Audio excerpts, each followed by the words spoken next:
RSS ED ഭീഷണിക്ക് മുന്നിൽ കീഴടങ്ങില്ല എന്ന മുദ്രാവാക്യമുയർത്തി DYFI നേതൃത്വത്തിൽ പാലക്കാട് യുവജന പ്രതിരോധം സംഘടിപ്പിച്ചു. ഡിവൈഎഫ്ഐ പാലക്കാട് ജില്ലാ കമ്മിറ്റി സംഘടിപ്പിച്ച പ്രതിഷേധ പരിപാടി CPM ജില്ലാ സെക്രട്ടറി EN സുരേഷ് ബാബു ഉദ്ഘാടനം ചെയ്തു. നമ്മുടെ രാജ്യത്തെ സിനിമാ മേഖലയിൽ എത്രയോ കാലത്തിന് മുമ്പ് തന്നെ നമ്മുടെ രാജ്യത്തുണ്ടായിരുന്നിട്ടുള്ള അനാചാരങ്ങളെയും അന്ധവിശ്വാസങ്ങൾക്കെതിരായി സിനിമയായി ചിത്രീകരിച്ച് ജനങ്ങളുടെ മുമ്പിൽ പ്രദർശനം നടത്തിയിട്ടുണ്ട്. നിരവധി സിനിമകൾ അത്തരത്തിലുണ്ട്. അന്നൊന്നുമില്ലാത്ത ഒരു പ്രതിഷേധം ഈ രാജ്യത്ത് വിവിധ സംസ്ഥാനങ്ങളിൽ ഉയർന്നു വരികയാണ്.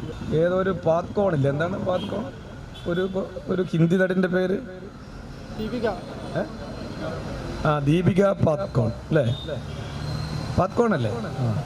അവരെന്തോ ഒരു വസ്ത്രം, അടിവസ്ത്രമാണെന്നാണ് എൻ്റെ ഓർമ്മ, അതൊരു കാവി കളർ, അതിനെന്തെല്ലാം പുകലുണ്ടാക്കി.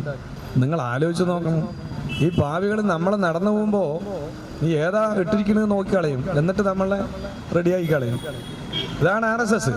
ഒരു സിനിമാ നടി എന്ത് ധരിക്കണമെന്ന് ആ സ്ത്രീയല്ലേ തീരുമാനിക്കുക. അവരുടെ അടിവസ്ത്രം നോക്കിയിട്ട് ഇത് ഞങ്ങളുടെ കാവ്യാണ്, എങ്ങനെ ഞങ്ങളുടെ കൊടി ഇങ്ങനെ നിങ്ങൾ ഇടും എന്നാണ്. എന്തൊരു തലയിൽ ഏതെങ്കിലും തരത്തിൽ വെളിവുള്ളൊരു സംഘടന ഇങ്ങനെ ചെയ്യോ? ഒരു പ്രതിഷേധം.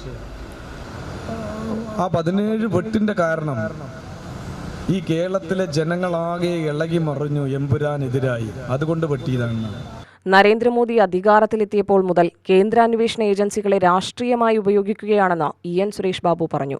ഡിവൈഎഫ്ഐ ജില്ലാ പ്രസിഡന്റ് R ജയദേവൻ അധ്യക്ഷനായി. ജില്ലാ secretary KC Riyasuddin, treasurer advocate M രൺദീഷ്, സംസ്ഥാന കമ്മിറ്റി അംഗങ്ങളായ ഷിബി കൃഷ്ണ, S ഷക്കീർ എന്നിവർ പ്രസംഗിച്ചു. UTV news Palakkad.